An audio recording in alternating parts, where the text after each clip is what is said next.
Viewers, we were reading question answer of chapter 9. First question is, what does hunger mean on a large scale as viewed by the author? Hunger on a large scale means a situation in which you never have enough to eat, situation you are always wondering where the next meal is coming from or other will be a next meat at all. On a large scale, it also means famine.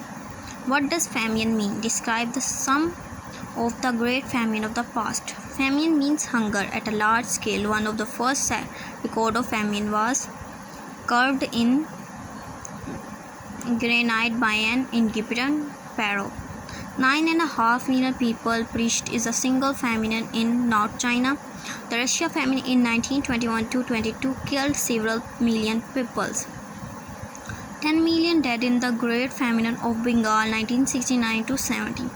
1 million starved to death in Bombay in 1942.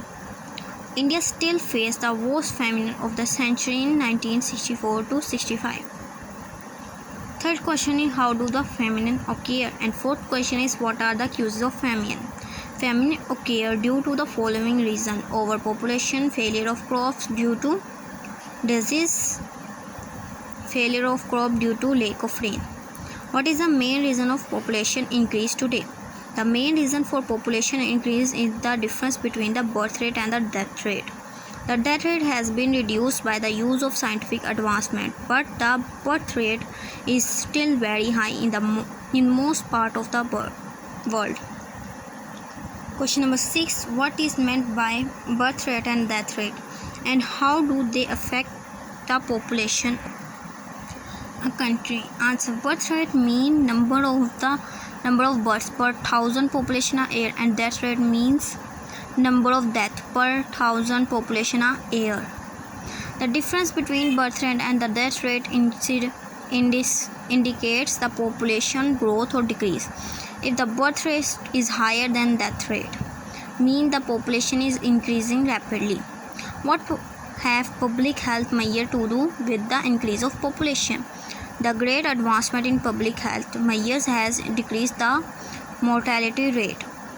Conversely, it means the birth rate has increased quite automatically. In the past, only a few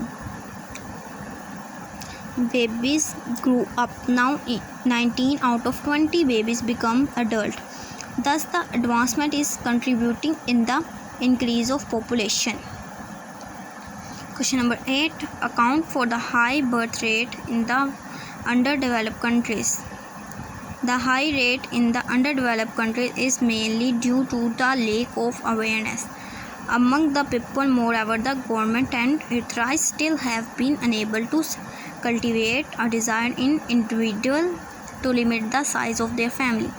Question number 9. Why is the birth rate not so high in more advanced countries? The birth rate is not so high in more advanced countries because there are a decrease in death rate is followed by a decrease in birth rate. Their parents mostly give birth to just 2 children to replace themselves. In such countries, people are educated and they limit the size of the family.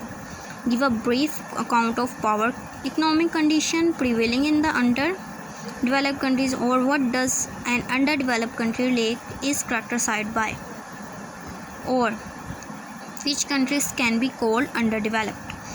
An underdeveloped country is characterized by poverty. It lacks factories of its own. It usually has poor road and railway, hospitals, school and colleges are very few. Most people are illiterate. The goods it exports are nearly always raw materials.